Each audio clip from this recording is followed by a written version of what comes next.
Hello, welcome back to the Armchair Armoury with me, Deepai. So we've got Benfica on Thursday, Europa League round of 32.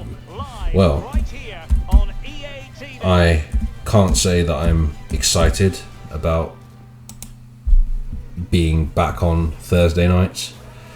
I know that obviously we qualified quite easily from the group, but yeah, I hate the Europa League. I mean, I respect it in terms of like it's a trophy. If you win it, it's great. But like, I think ever since we got battered by Chelsea in Baku in 2019, I've just had this hatred for the competition because I always think the way that we are at the moment, I feel as if that we're the type of team that will get far enough, and then we'll come up against a top team and get knocked out essentially. You know, Man United fans were shouting and screaming when they got back into the Champions League, but you know, they're back with us now on Thursday nights. Oh, by the way, happy Shrove Tuesday, or Pancake Day for those that don't know the official name. Yeah, so we have Benfica.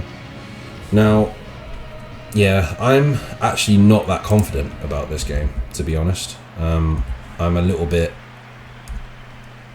worried. I don't know why.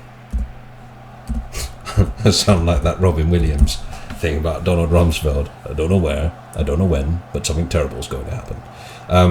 No, I do feel worried about this game. Just because it's either going to go one of two ways. Either we're going to put out a really strong side, which is probable, and we will batter them, or it will be a slightly weakened side from what we expect, and we will probably whimper out. We will probably concede a goal and lose the game 1-0. I mean, I know it's two-legged, which is good, and it's good to get the away game. Well, no, it's actually not away because we have to go to Greece next week for the second leg. So I can see this being a draw personally. I don't know too much about Benfica nowadays. I used to be more into following European teams when I was younger, but yeah, like I don't really. Let's Google what they're doing. Letting you guys behind the curtain here. The Portuguese league. So at this moment in time, they are fourth in the table, and they've lost their last two games. They've lost and drawn. So I think. What's today's date? Today's date is the 16th. So they drew with Morenese on Sunday, and then before that, I believe they lost to Sporting Lisbon. It looks like. Well, they did win. Yeah, I don't know. Yeah, so they're fourth in the table at the moment. So, I mean, again, they are kind of similar to us in a way, because they're kind of like the mid-table Europa League team that always does decently well in the Europa League, or gets into the Champions League and gets knocked out in the first round and does quite well in the Europa League. In fact, I think, if my memory serves me correctly, I might be wrong. I'm trying to find the Champions League now. Bear with me. I don't know actually if they were in the Champions League and they just came down. I don't think they were. No, they weren't. So yeah, exactly. They sort of come. They either come down from the Champions League, or they start off really well in the Europa League and do pretty well. Yeah. So yeah, it should be interesting. I mean, like I say, I'm not that confident. I have a feeling we're going to lose this. We're either going to lose or draw this game. I have a think it's going to be like a boring 0-0, or we're going to lose it like 1-0 or something. The FIFA game that you're watching right now, I didn't do too well in. The some of the couple of the goals I conceded, I don't know how I conceded them. Kind of goes for the argument that FIFA is scripted, because it was almost as if like everything I tried to do just didn't work. But yeah, you know, I don't know. It's going to be tough. I say this every week. I say, oh, these games are going to be tough. But who knows?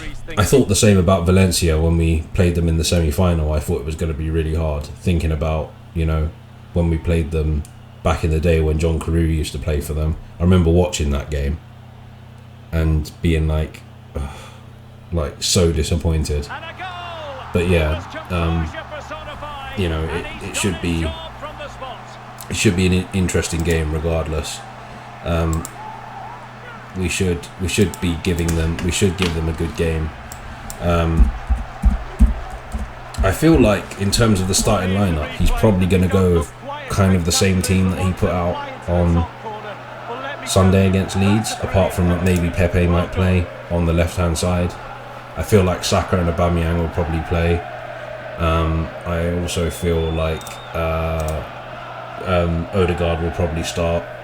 I think maybe Smith Rowe will sit this one out. I actually think it will probably be the same, because Tierney won't be available, and I don't think Tierney would have played in this game anyway. So it'll probably still be Ceballos and Xhaka, hopefully, or it'll be Ceballos and El Neni. And then we'll probably have, probably have Pepe on the left, Saka on the right, and then Aubameyang up top. And in terms of defenders, it'll probably be the same defence. And I can't see like Hector Bellerin not playing, because I can't think of who he'd put at right back. Yeah, I can't see who he'd put there. So I can see the same defence. The only thing that might happen is that he might trade David Luiz for Pablo Mari or something like that. But yeah, I feel like it's going to be similar in a sense. We will see some of the same players that we saw on Sunday, but there'll be a few that will come in. Most likely will be like El Neni for Xhaka, Murray for Gabriel or David Luiz, maybe Ryan for Leno, and then I think Cedric and Bellerin keep their places at left back and right back respectively. So I think we can win the game. I feel like if we get out there with a 2-0, the ball's in our court basically. But as I say, I'm not confident. The next 3 games we've got, I'm not confident about.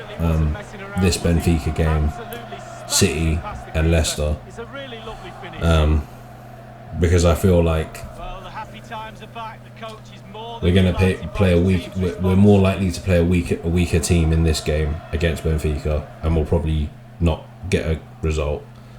And then we will probably be outdone by Man City on Sunday, and then it could go either way for the repeat leg, for the second leg, and then the following Sunday against Leicester, like Leicester they're on fire. They beat Liverpool, so it's going to be tough. It's going to be a mountain to climb. But like I keep saying, I just support the team, and I'm angry if we lose, but I kind of get over it shortly after, because I know that this season was a write-off from the beginning. We've got an inexperienced manager. We didn't completely buy everyone we needed to buy. Everyone that we have at the moment, like even though Odegaard looks good, he's still like a short-term fix for a long-term issue.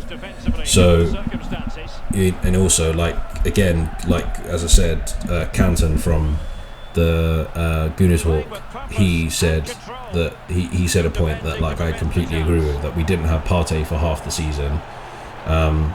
We've had Tierney in and out. You know, obviously on top of that, we've had all the dramas that we've had this season, so there has been extenuating circumstances, I suppose, and then like Aubameyang not in form and that kind of thing. So I feel like it's gone against Arteta really, which is why I don't, like I keep saying, I don't understand the Arteta out movement. And the only thing I can think of is that like either someone has a personal problem with him.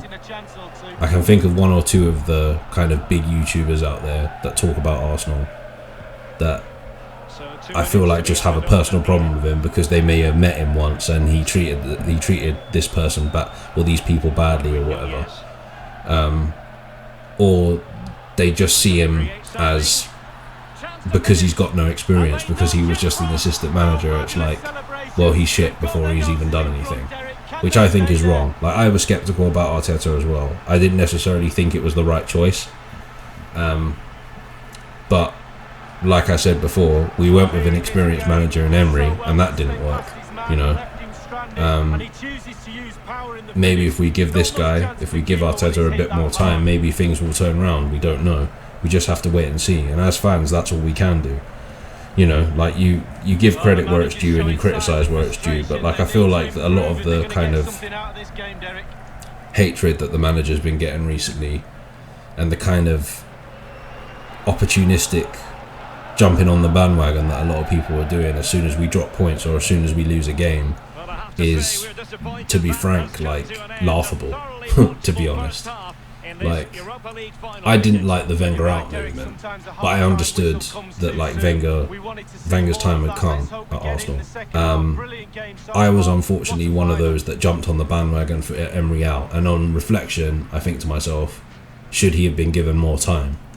If there wasn't the pressure from the fans not being in the stadium and all this kind of stuff, like he probably still would have been here.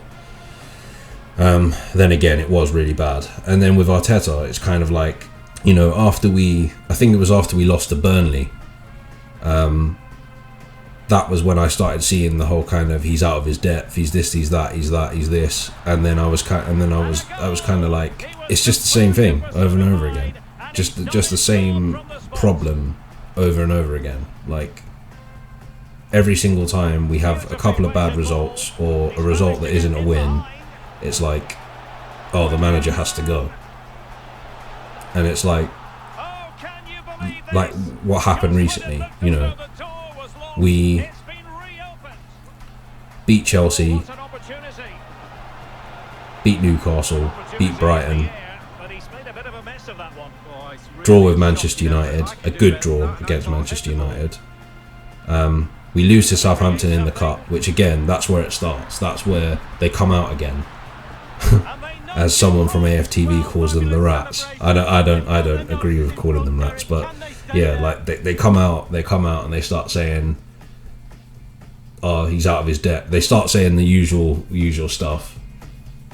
And then, or they'll just use something arbitrary, like, oh, he picked Willian instead of Martinelli, you know. And then the next thing you'll hear, you know, we'll win another game, and then no one will hear anything, and then we draw. But then we lose to Wolves, which I'm assuming people still blame the manager for, even though I don't think the loss to Wolves was our fault. We lost to Villa, and you know, everyone's shouting that the manager needs to go again. But then we lose to Leeds and no one says anything. Sorry, not we lose to Leeds. We win. We beat Leeds, and no one says anything.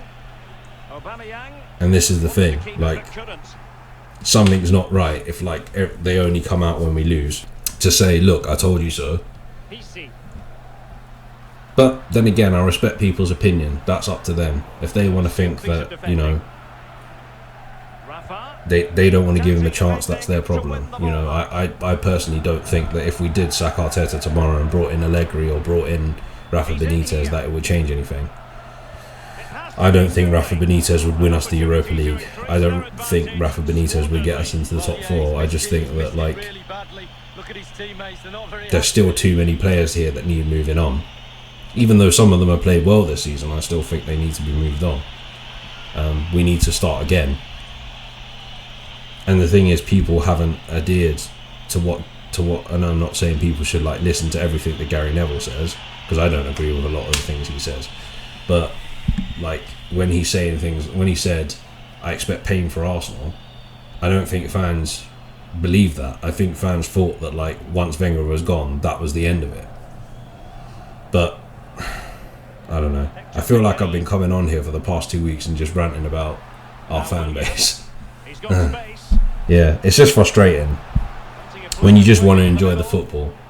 And you can say when the team has played bad, because I did to people that I spoke to during that bad period before the Chelsea game.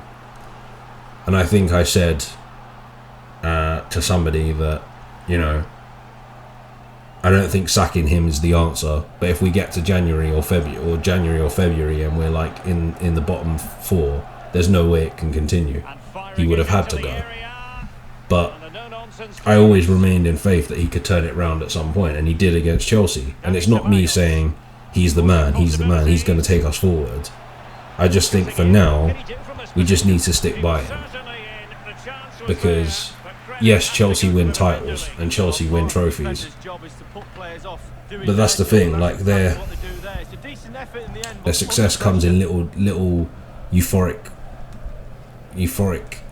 bursts, you know, where one year they'll win the league, or they'll win the double, or they'll win the Europa League or the Champions League, and then like for 2 or 3 years afterwards they won't win anything. They'll just get in the top 4. And I think that's got something to do with like Abramovich's obsession with just like quick fixes. Oh yeah, we'll just get this guy in to win us a trophy. And I know it looks good. I know quantitatively it looks good that like Chelsea have won all these trophies, but there's no consistency. Look at them now. Like they're playing a lot better under Thomas Tuchel. I mean, to be honest, I thought Frank Lampard was doomed in the first season, but he did all right. And you know, I think it was only a matter of time before Roman gave up on him. Now they've got Thomas Tuchel and they seem to be playing better. But how long is that going to last? Thomas Tuchel might win them the league next season, or what might, you know, get them to a Champions League or Europa League final. But like, will that be enough? You know, this is an owner that sacks a manager that's won them the Europa League or won them the Champions League. You know, so I don't want to be that club.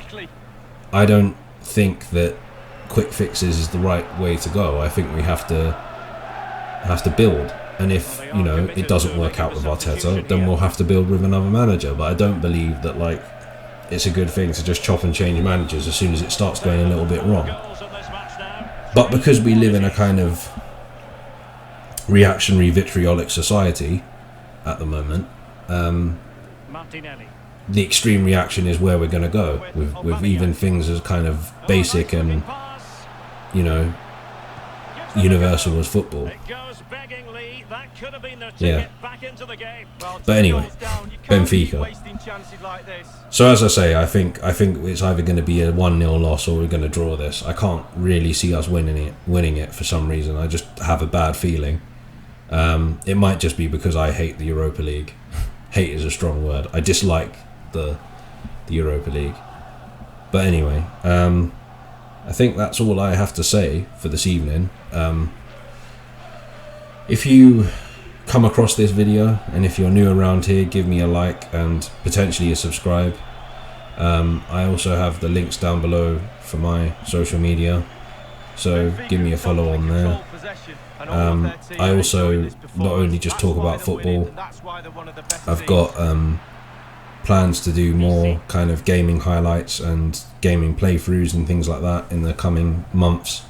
And also, like, I'm a very passionate TV and film lover, so I'll be doing kind of my, similar to this, where I'll just be kind of like talking about my experiences with film and TV and stuff like that. So if you do come across and you subscribe, and or if you're already subscribed, check out those when they come about. Got one coming on my favourite film of all time, The Exorcist. Yes, I said The Exorcist. At some point soon, so check that out. Yeah, so I will speak to you all on Thursday after the Benfica game. Hopefully I'm proved wrong, but let's see. Right, that's me for this evening. Hope you all enjoy your pancakes. Don't eat too many, because even though they're small and light, they fill you up very quickly. Yeah, so speak to you guys on Thursday. It's D-Bye signing out. Take care and stay safe. Not good enough at all. Very disjointed performance. No cohesion, no teamwork. Work to be done on the training ground next week, that's for sure. Grimaldo. Running with the ball confidently. Big chance. Not out of the woods yet. Well, no damage done. Saka. Well, let's see what they have in store for them on the break. The cross is on. A very effective clearance.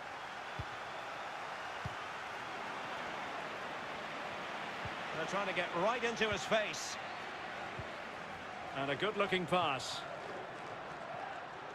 Plenty of options. That's a useful cross. And no-nonsense defensive clearance. Takes aim. And a marvellous save. Well, his reflexes there, absolutely spot on. That's why they work so hard in training goalkeepers, to pull saves off like that.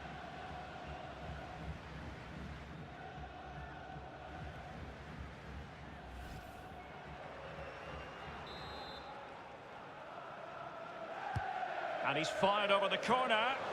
Fisted clear. And he clears the danger. Now, counter-attacking possibilities here. Can they keep it going? Well, the attack lacked a little bit of oomph. Xhaka. Perfectly positioned to take it away. And the referee is going to add on 4 added minutes.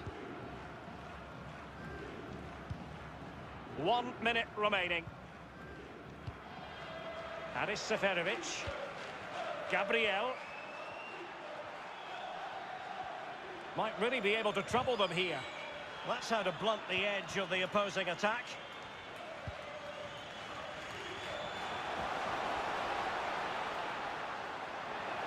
Can he get one back? And thwarted by Vertonghen. And there's the whistle. This UEFA Europa League final has been decided. Disappointment on one side, but sheer jubilation on the other. And my goodness, Lee, they deserve it. Absolutely deserve it. They were running the clock down at the end. The referee obliged and blew his whistle. And quite rightly so. They're now on the halfway line celebrating with all their teammates. I'm pretty sure all the subs, etc. will come running on as well. A great, great night for this football club. It's a party to last throughout the year, I should think.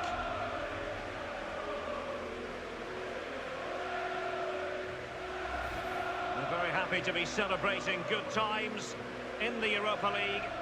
And now the trophy awaits them. Well, all those months of hard training sessions, pre-season training, you kind of look forward to get yourself through those sessions, and they'll be looking forward at moments like this. They've finally got their hands on this fantastic, magnificent trophy. This is what they've wanted. Now it's in their possession. The winners of the UEFA Europa League. Long celebrations into the night, I'm pretty sure, Derek. It's going to go on and on. Yeah, I think they have every intention of making this last as long as possible. One more trophy left, why not? Yes. And this is really special, getting to celebrate in front of your own fans, Lee. Well, it's giving something back. These fans have travelled all over the place following their team. Now they get to join in the celebrations, go into the crowd and give them the cup, that's what I say. Well, then it might never find its way to the trophy cabinet, Lee.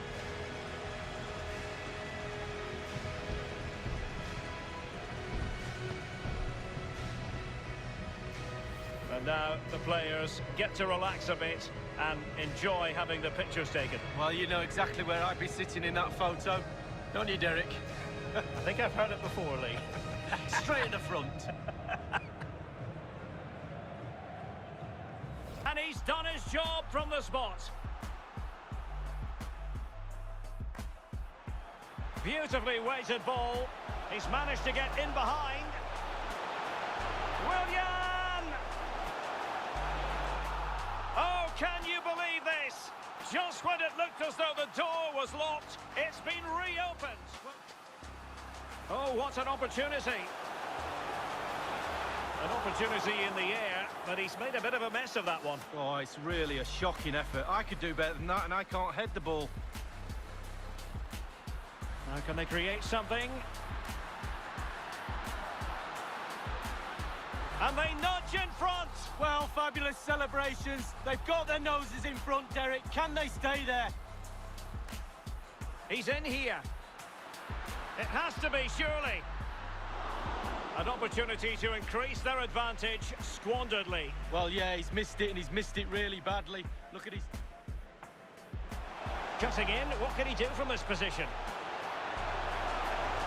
He was certainly in, the chance was there, but credit has to go to the defender, Lee. Well, part of a defender's job. And pulled back.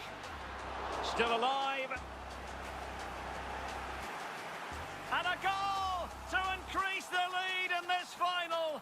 Will they be stopped now? Oh, a nice looking pass. Gives it a go. It goes beggingly. That could have been the ticket back into the game. Well, 2 goals down. You can't keep wasting chances. A no-nonsense defensive clearance. Takes aim. And a marvellous save. Well, his reflexes there, absolutely spot on. That's why they work so hard in training.